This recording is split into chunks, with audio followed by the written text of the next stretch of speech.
Hello, good Saturday morning. We're going to do chapter 19 of Avonlea 1-9. I keep my folders very organized. I have it organized by audiobooks. And audiobooks are split into auditions. So ones I don't have contracts on, and then ones I do have contracts on are in the in progress folder by book. And then my podcasts are split into separate podcast folders with each book. But then once I finish it, I move it all to an external because my laptop can only hold so much. I did splurge to get a 1 terabyte laptop, but I think the next time I'm going to get a 2 terabyte just so that I have the way more than enough space for what I do. 19. Just a happy day. After all, Anne had said to Marilla once, I believe the nicest and sweetest days are not those on which anything very splendid or wonderful or exciting happens, but just those that bring simple little pleasures following one another softly like pearls slipping off a string. Life at Green Gables was full of just such days, for Anne's adventures and misadventures, like those of other people, did not all happen at once, but were sprinkled over the year, with long stretches of harmless, happy days between, filled with work and dreams and laughter and lessons. Such a day came late in August. In the forenoon, Anne and Diana rode the delighted twins down the pond to the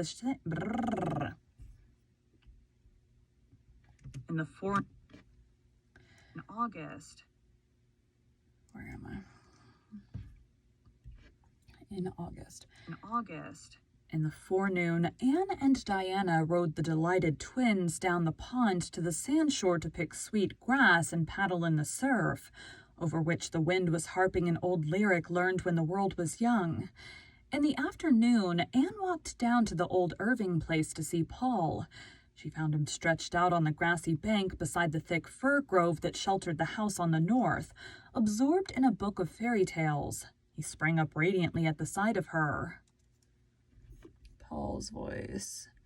I don't have to do his very often, so I forget it. Please, teacher.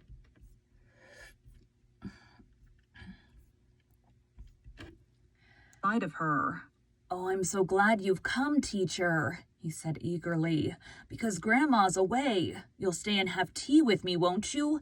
It's so lonesome to have tea all by oneself. You know, teacher, I've had serious thoughts of asking young Mary Jo to sit down and eat her tea with me, but I expect Grandma wouldn't approve. She says the French have to be kept in their place, and anyhow, it's difficult to talk with young Mary Jo.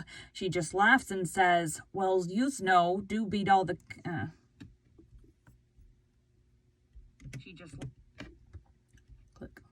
Click. Mary Jo. She just laughs and says, well, yous do beat all the kids I ever knowed. That isn't my idea of conversation. Of course I'll stay to tea, said Anne gaily.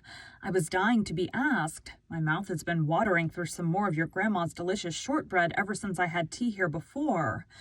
Paul looked very sober. If it depended on me, teacher, he said, standing before Anne with his hands in his pockets and his beautiful little face shadowed with sudden care. You should have shortbread with the right good will, but it depends on Mary Jo. I heard Grandma tell her before she left that she wasn't to give me any shortcake because it was too rich for little boys' stomachs. But maybe Mary Jo will cut some for you if I promise I won't eat any. Let us hope for the best. Yes, let us, agreed Anne, whom this cheerful philosophy suited exactly. And if Mary Jo proves hard-hearted and won't give me any shortbread, it doesn't matter in the least, so you are not to worry over that. You're sure you won't mind if she doesn't? Said Paul anxiously. Perfectly sure, dear heart. Dear heart. Then I won't worry, said Paul with a long breath of relief, especially as I really think Mary Jo will listen to reason. She's not a naturally unreasonable person, but she has learned by experience that it doesn't do to disobey Grandma's orders. Grandma is an excellent woman, but people must do as she tells them. She was very much pleased with me this morning because I managed at last to eat all my plateful of porridge. It was a great effort, but I succeeded. Grandma says she thinks she'll make a man of me yet. But teacher, I want to ask you a very important question. You will answer it truthfully, won't you?" "I'll try," promised Anne. "Do you think I'm wrong in my upper story?" asked Paul, as if his very existence depended on her reply.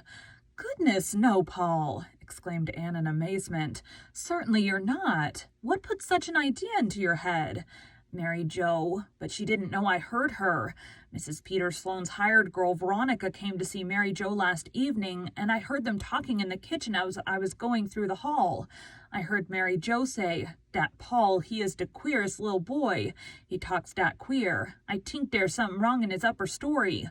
I couldn't sleep last night for ever so long thinking of it, and wondering if Mary Jo was right. I couldn't bear to ask Grandma about it somehow, but I made up my mind I'd ask you. I'm so glad you think I'm all right in my upper story." "Of course you are. Mary Jo is a silly, ignorant girl, and you are never to worry about anything she says," said Anne indignantly, secretly resolving to give Mrs. Irving a discreet hint as to the advisability of restraining Mary Jo's tongue. "Well, that's a weight off my mind," said Paul. "I'm perfectly happy now, teacher, thanks to you. It wouldn't be nice to have something wrong in your upper story, would it, teacher? I suppose the reason Mary Jo imagines I have is because I tell her what I think about things sometimes." "It is a rather dangerous practice," admitted Anne out of the depths of her own experience.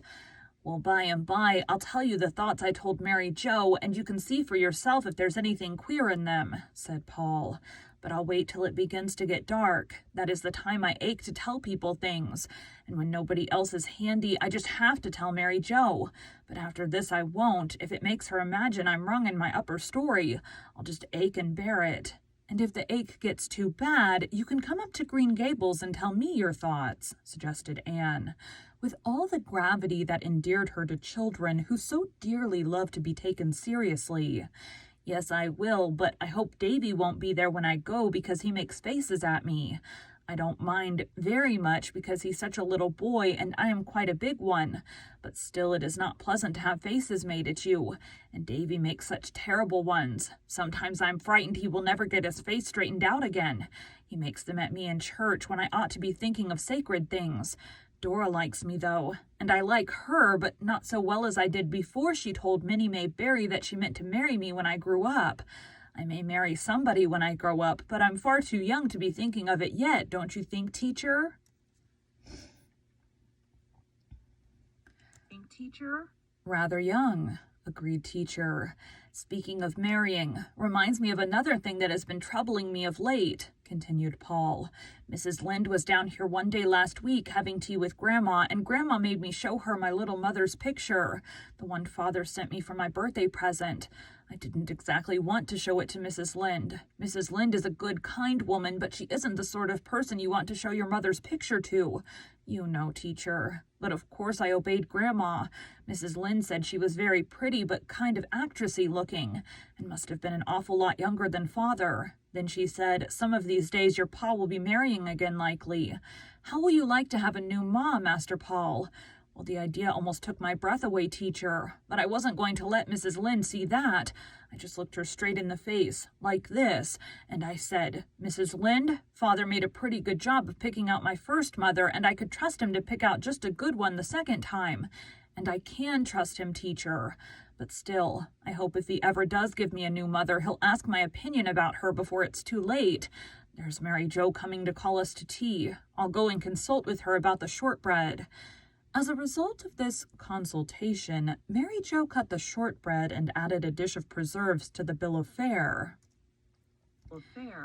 Anne poured the tea, and she and Paul had a very merry meal in the dim old sitting room whose windows were open to the Gulf breezes, and they talked so much nonsense that Mary Jo was quite scandalized, and told Veronica the next evening that the school mise was as queer as Paul. After tea, Paul took Anne up to his room to show her his mother's picture, which had been the mysterious birthday present kept by Mrs. Irving in the bookcase. Paul's little low-ceilinged room was a soft whirl of ruddy light from the sun that was setting over the sea and swinging shadows from the fir trees that grew close to the square, deep-set window. From out this soft glow and glamour shone a sweet girlish face, with tender mother eyes that was hanging on the wall at the foot of the bed. "That's my little mother," said Paul with loving pride. "I got Grandma to hang it there when I'd said it." Pride. "I got Grandma to hang it there where I'd see it as soon as I opened my eyes in the morning. I never mind not having the light when I go to bed now, because it just seems as if my little mother was right here with me. Father knew just what I would like for a birthday present, although he never asked me. Isn't it wonderful how much fathers do know? Your mother was very lovely, Paul, and you look a little like her, but her eyes and hair are darker than yours. My eyes are the same color as Father's," said Paul, flying about the room to heap all available cushions on the window seat. "But Father's hair is gray. He has lots of it, but it is gray. You see, Father is nearly 50. That's ripe old age, isn't it? But it's only outside he's old. Inside, he's just as young as anybody. Now, teacher, please sit here, and I'll sit at your feet.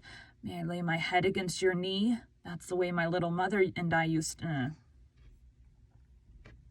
Against your knee? "That's the way my little mother and I used to sit. Oh, this is real splendid, I think. Now, I want to hear those thoughts which Mary Jo pronounces so queer," said Anne, patting the mop of curls at her side. Paul never needed any coaxing to tell his thoughts, at least to congenial souls.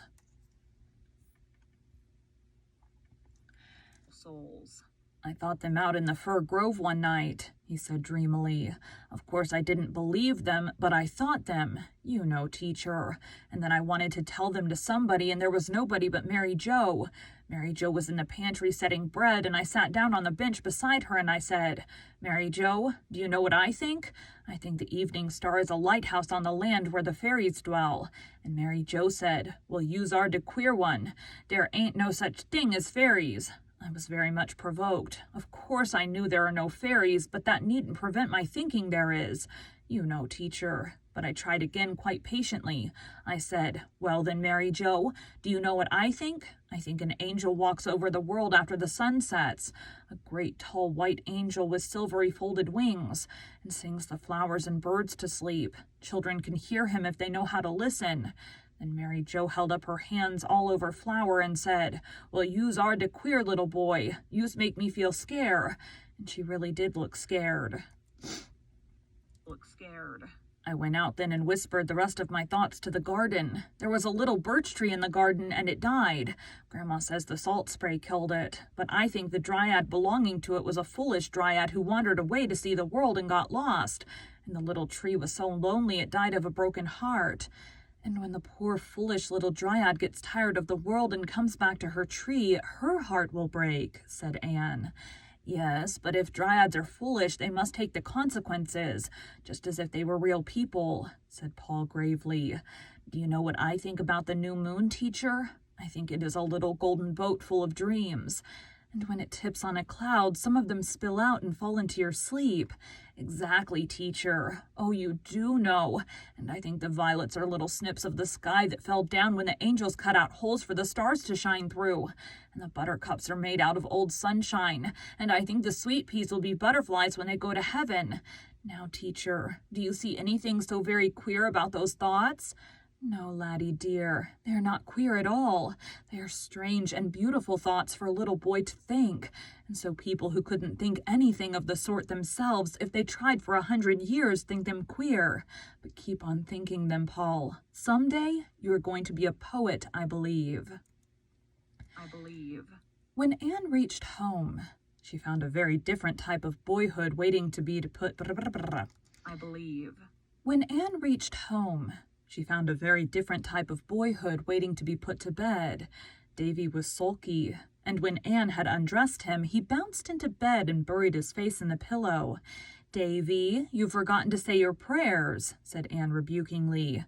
"No, I didn't forget," said Davy defiantly, "but I ain't going to say my prayers any more. I'm not going to give up trying to be good, 'cause no matter how good I am, you'd like Paul Irving better, so I might as well be bad and have the fun of it." "I don't like Paul Irving better," said Anne seriously. "I like you just as well, only in a different way."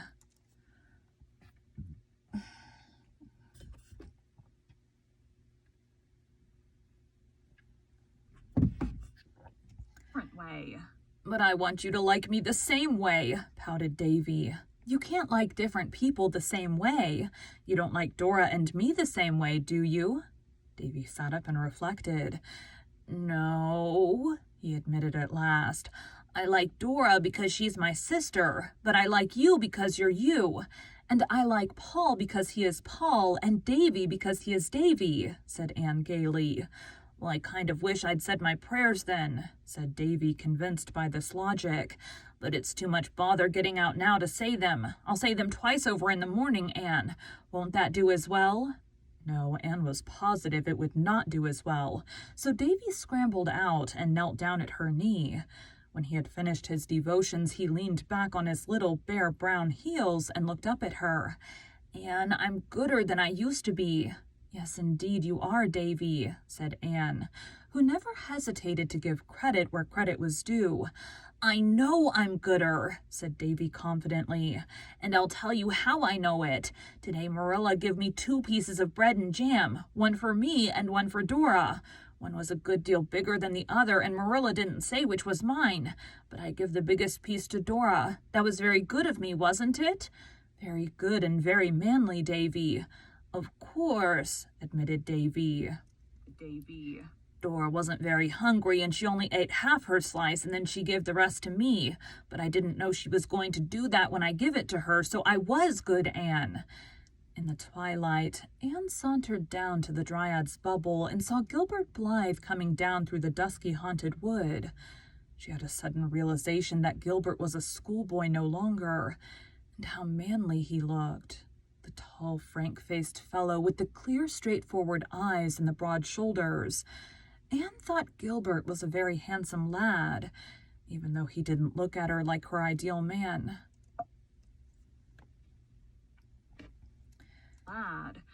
Even though he didn't look at all like her ideal man. She and Diana had long ago decided what kind of a man they admired, and their tastes seemed exactly similar. He must be very tall and distinguished-looking, with melancholy inscrutable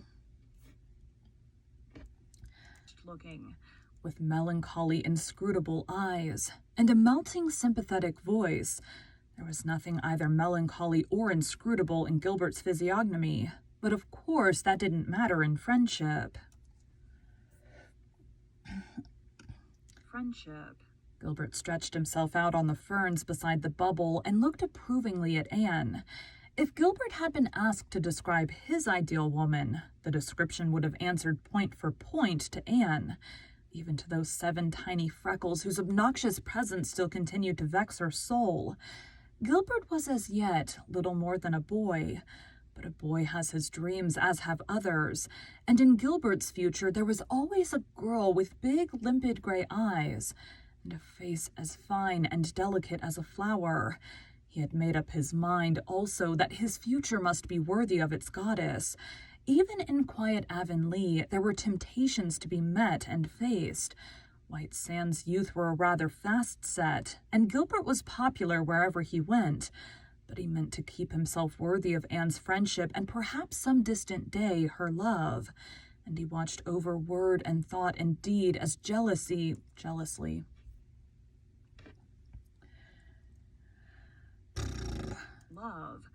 And he watched over word and thought and deed as jealously as if her clear eyes were to pass in judgment on it.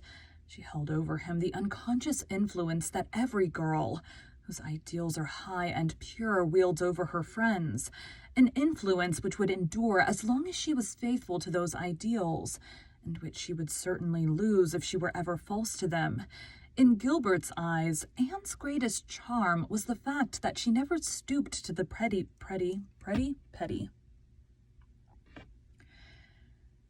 To them. In Gilbert's eyes, Anne's greatest charm was the fact that she never stooped to the petty practices of so many of the Avonlea girls, the small jealousies, the little deceits and rivalries, the palpable bids for favor. Anne held herself apart from all this, not consciously or of design, but simply because anything of the sort was utterly foreign to her transparent, impulsive nature, crystal clear in its motives and aspirations. But Gilbert did not attempt to put his thoughts into words. for he had already too good reason to know that Anne would mercilessly and frostily nip all attempts at sentiment in the bud, or laugh at him, which was 10 times worse. "You look like a real dryad under that birch tree," he said teasingly. "I love birch trees," said Anne, laying her cheek against the creamy satin of the slim bowl, with one of the pretty caressing gestures that came so natural to her. "Then you'll be glad to hear that Mr. Major Spencer has decided to set out a row of white birches all along the road front of his farm, by way of encouraging the AVIS, said Gilbert. "He was talking to me about it today. Major Spencer is the most progressive and public-spirited man in Avonlea, and Mr. William Bell is going to set out a spruce hedge along his road front and up his lane. Our society is getting along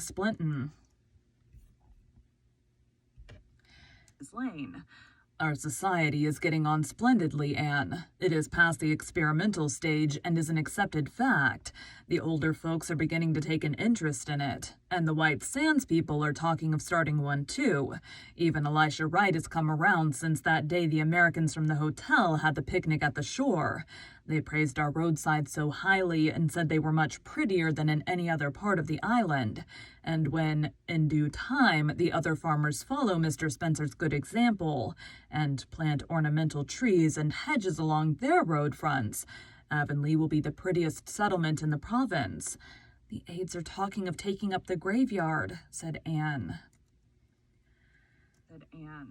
And I hope they will, because there will have to be a subscription for that, and it would be no use for the society to try it after the Hall affair. But the aides would never have stirred in the matter if the society hadn't put it into their thoughts unofficially. Those trees we planted on the church grounds are flourishing, and the trustees have promised me that they will fence in the school grounds next year.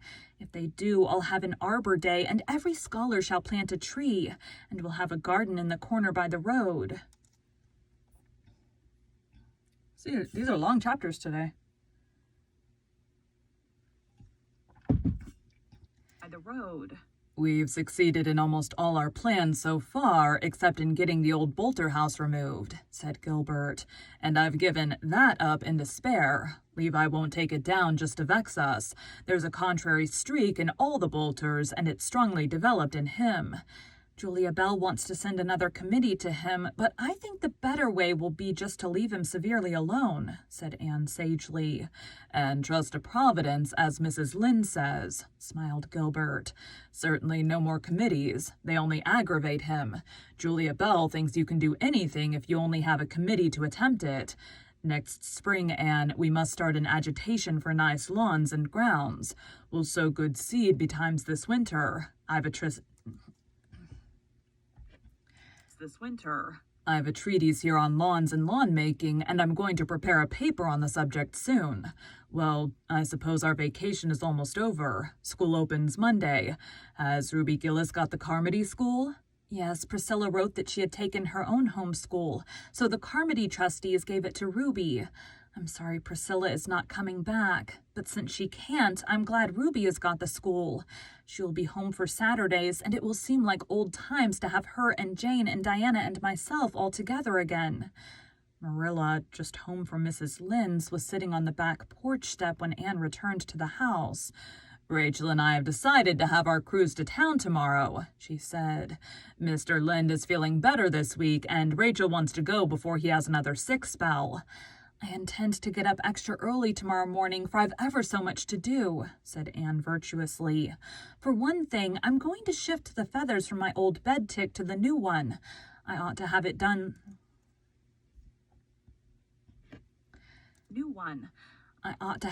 Long ago, but I've just kept putting it off. It's such a detestable task. It's a very bad habit to put off disagreeable things, and I never meant to again, or else I can't comfortably tell my pupils not to do it. That would be inconsistent. Then I want to make a cake for Mr. Harrison and finish my paper on gardens for the AVIS, and write Stella and wash and starch my muslin dress and make Dora's new apron." "You won't get half done," said Marilla pessimistically. "I never yet planned to do a lot of things, but something happens to prevent me." 20-minute chapter. Thanks, guys.